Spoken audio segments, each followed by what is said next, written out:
Hi there, Lindsay here, the Frugal Crafter. Today I'm going to do a little sketch with an elegant writer.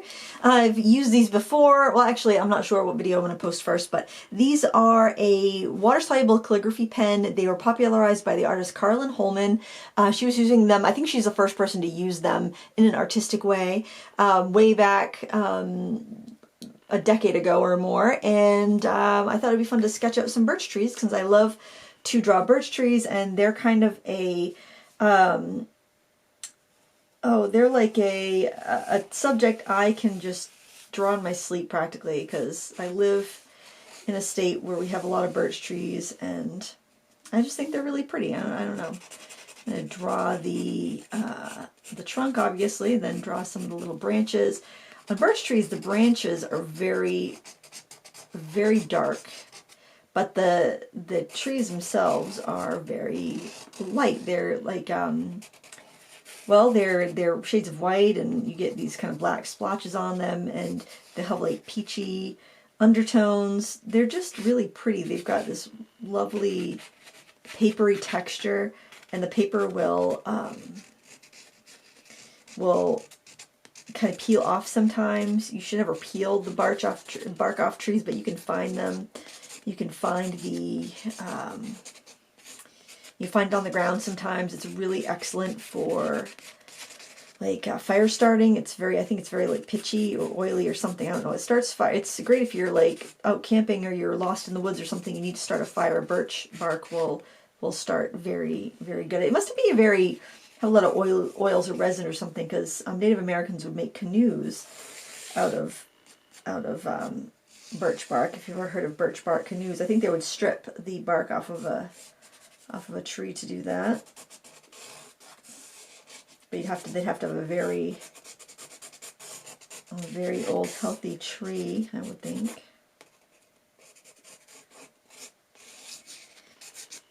I want to also try splattering some water to get my foliage. I haven't tried that technique yet, and I think that would work pretty well. And you got to be careful, because it does not look like there's a lot of ink down right now, but once we start to add water, it's going to be very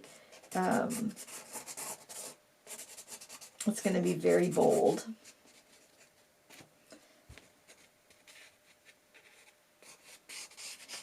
And you can blot it, so if you do get a lot of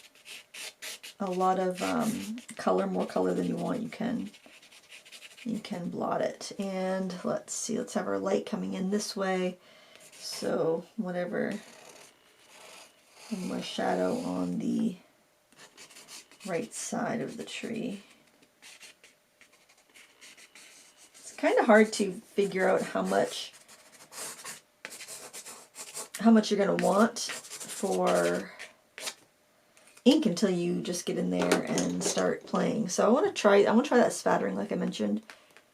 I want to see what that will do for foliage. Looks like it's going to do some cool stuff. So I'm just kind of splashing on the branches, and I'm going to spatter kind of like towards the bottom where it would be like forest floor. And I want the trees to be light, so I'm going to try just drawing some of the color away from the edges of the tree, so I can be left with a nice white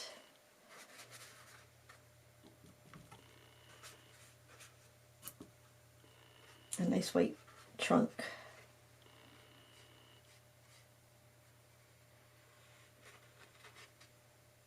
This might be very abstract. Oh, nothing wrong with that.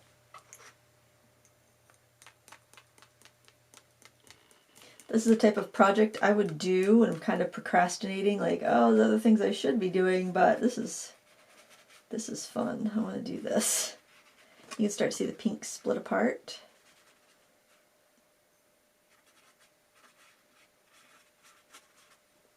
I want more visual weight towards the bottom, so I am just going to wet that with my brush and try to get it nice and dark towards the bottom of the page.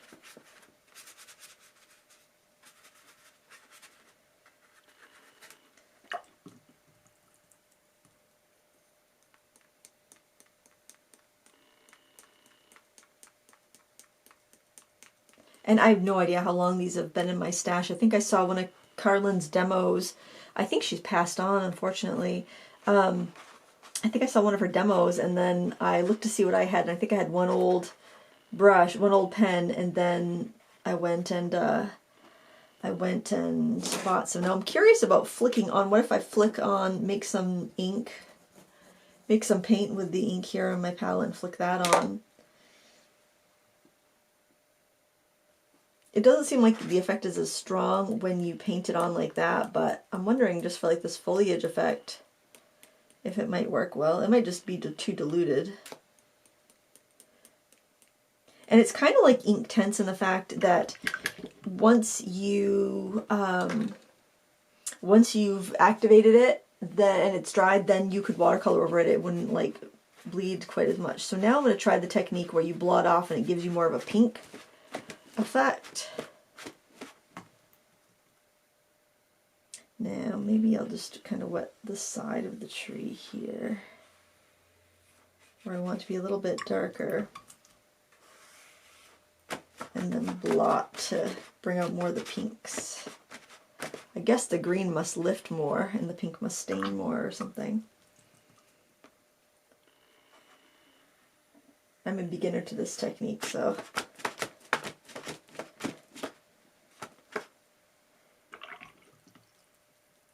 I tend to lose my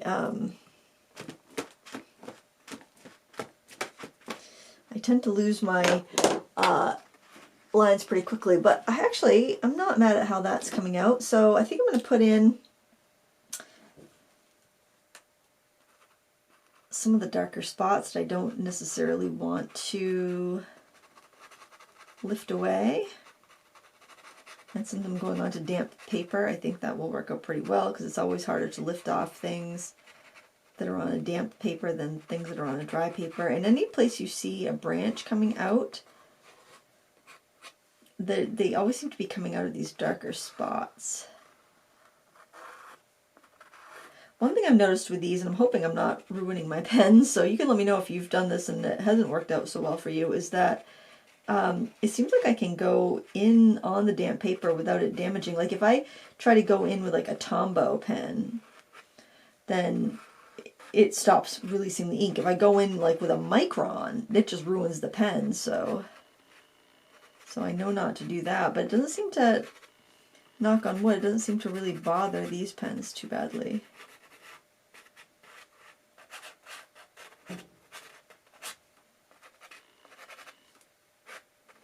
Making my lines curve with the shape of the tree as it's up over kind of eye level, then as it gets towards the center, leveling it out a little bit, then I can actually make it curve down a little bit towards the bottom where it would be below eye level.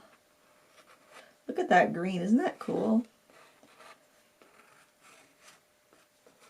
Also, I think that working on the damp paper, it lets me get those really fine lines off the corner of my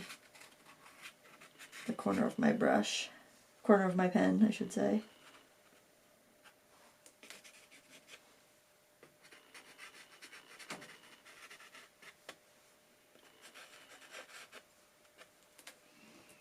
I think that's coming out pretty well. Add some more detail on this tree over here. It's feeling like it was getting way too dark. It's a really quick way to fill a sketchbook page too. It's very freeing. This is this method of working with the Elegant Writer pen.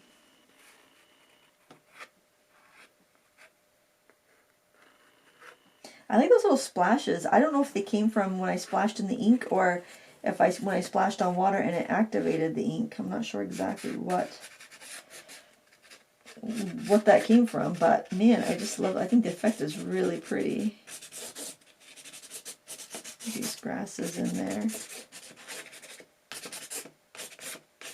I mean, we don't get I don't feel like we get enough time to just really experiment with our art sometimes. You know, we're just limited on time, so we want to do something that we know is going to look good, but then we miss out on experimenting. I'm going to try flicking on some more inky water and see how that goes.